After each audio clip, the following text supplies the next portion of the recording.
नमस्कार, beauty studio मराठीमध्ये पुन्हा एकदा स्वागत। तर हेअर स्ट्रेटनिंग आपल्या सगळ्यांना करायला आवडते। हेअर स्ट्रेटनिंग सगळ्यांना माहित आहे, पण तुम्हाला हेअर स्ट्रेटनिंगचे साइड इफेक्ट्स माहिती आहेत का? तर आज मी तुम्हाला ह्या व्हिडिओमध्ये हेअर स्ट्रेटनिंगचे काय काय साइड इफेक्ट्स असतात आपल्या स्किनवर, आपल्या बॉडीवर आणि आपल्या केसांवर ते मी तुम्हाला आजच्या व्हिडिओमध्ये सांगणार आहे। चला तर मग हाचा हेअर स्ट्रेटनिंगचे साइड इफेक्ट्सचा व्हिडिओ आपण लगेच चालू करूया। पहिला आपण हेअर स्ट्रेटनिंगचे टाइप्स बघूया। Flat iron, chemical straightening, keratin treatment, hot comb straightening हे स्ट्रेटनिंगचे टाइप्स आहेत। जेव्हा आपण स्ट्रेटनिंग आपल्या केसांवरती फिरवतो तेव्हा फर्स्ट थिंग जेव्हा आपण स्ट्रेटनर लावतो तेव्हा केसांमधून धूर यायला चालू होतो, स्टीम येते। तर तो धूर म्हणजे काय, तर केसांमधले जे मॉइश्चर असतं ना ते स्ट्रेटनर बाहेर काढतो आणि आपली हेअर स्टाईल एका जागी ठेवतो। म्हणजे जे काय तुम्ही स्ट्रेट करणार ते एका जागी ठेवतो मॉइश्चर बाहेर काढून।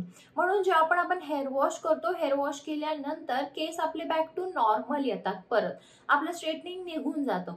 जर तुम्ही सारखं स्ट्रेटनर फिरवलं आणि जे आपलं केसांमधलं मॉइश्चर आहे त्यांना जर काढून टाकत गेला तर केसांमध्ये एक टाइमला मॉइश्चर निघून जातं आणि केस कोरडे होतात।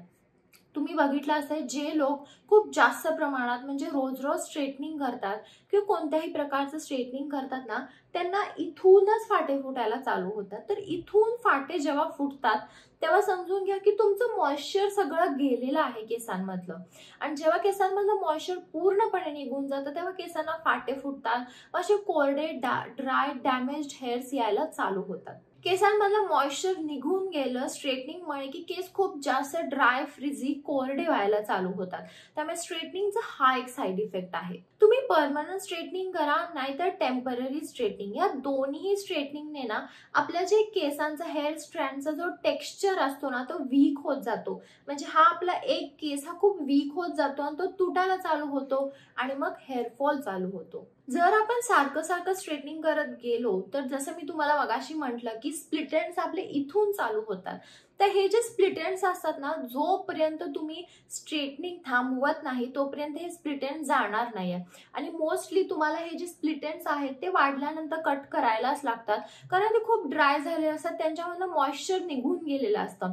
एक वेळ जर तुम्हाला इथे खाली स्प्लिट एंड्स आले ना तर त्यांना तुम्ही काय ते रिपेअर करू शकता, ते इझिली कट करू शकता।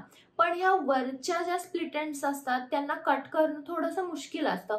म्हणजे त्यांना पूर्ण वाढेपर्यंत तुम्हाला थांबायला लागतं आणि मग तुम्ही कट करू शकता। तर स्ट्रेटनिंगमुळे स्प्लिट एंड्स होतं, केसांमधलं नॅचरल ऑइल मॉइश्चर निघून जातं, केसांमधली शाईन निघून जाते, केस खूप जास्त डल दिसतात। जेव्हा पण तुम्ही फर्स्ट टाइम स्ट्रेटनिंग कराल तेव्हा तुम्हाला केस तुमचे खूप छान दिसतील, कारण केस छान होतात। पण जर तुम्ही सारखं स्ट्रेटनिंग करत गेला तर केसांमधली शाईन निघून जाते, केस खूप जास्त डल होतात। कारण नॅचरल जे ऑइल असतं केसांमधलं, नॅचरल मॉइश्चर असतं, ते जर निघून गेलं तर केसांमध्ये काही राहणारच नाही आपल्या। रेग्युलर स्ट्रेटनिंगने ना केस फक्त डॅमेज होत नाही तर आपले जे हेअर फॉलिकल्स असतात ते देखील डॅमेज व्हायला चालू होतात आणि केस आपले हळूहळू पातळ व्हायला चालू होतात। जे आपले जाड केस असतात ते हळूहळू स्ट्रेटनिंगमुळे पातळ व्हायला चालू होतात। बऱ्याचशा लोकांना परमनंट हेअर लॉस पण होतो। म्हणजे बरेचदा असं होतं ना की जर सारखं स्ट्रेटनिंग केलं तर परमनंट तुम्हाला कोणत्या तरी एका साईडला ना केस तुमचे गळतात, निघून जातात, तुम्हाला पॅच येतो की तिथे तुम्हाला केसच राहत नाही।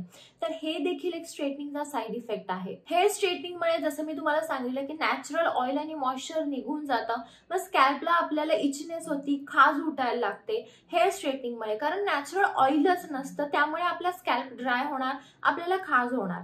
आणि हेअर स्ट्रेटनिंगचा अजून एक साइड इफेक्ट म्हणजे तुमची जी हेअर ग्रोथ असते ती देखील कमी होते। तुम्ही जर कधी परमनंट असं 6 महिन्याचं स्ट्रेटनिंग केलं असेल तर तुम्ही एक ऑब्झर्व केलं असेल की 1-2 महिन्यापर्यंत केस तुमचे चांगले स्ट्रेट राहतात।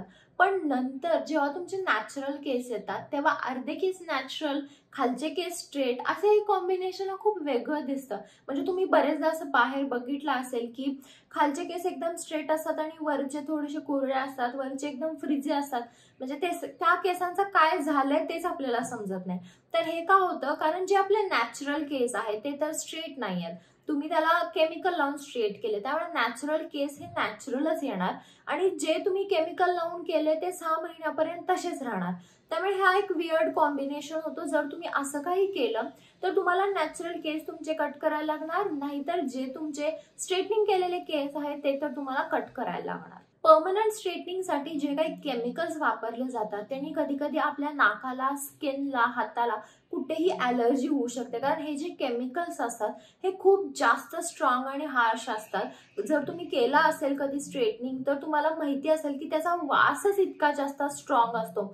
जर तुमच्या नाकाला खूप जास्त स्ट्रॉंग वास सहन होत नसेल तर तुम्हाला तो वास सहन होणारच नाही आणि इतका घाणेरडा वास असतो तो. तुम्ही जर स्ट्रेटनिंग केला असेल तर तुम्हाला माहित असेल की तो वास काय असतो ते. आता तुम्ही हे साईड इफेक्ट्स कसं अवॉइड करू शकता? तुम्ही रोज स्ट्रेटनिंग करू नका, पण कधीतरी तुम्ही स्ट्रेटनिंग करू शकता, त्यात काहीच प्रॉब्लेम नाही आहे.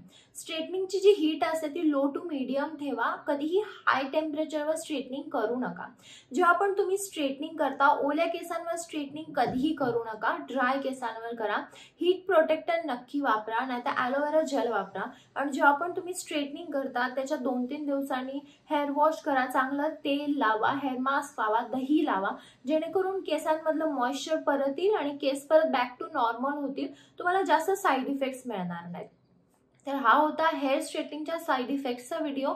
जर व्हिडिओ आवडला असेल तर व्हिडिओला लाईक करा, शेअर करा आणि चॅनल सबस्क्राईब करायला विसरू नका. चला तर मग आपण लवकरच भेटूया एका नवीन व्हिडिओमध्ये. तोपर्यंत काळजी घ्या. बाय.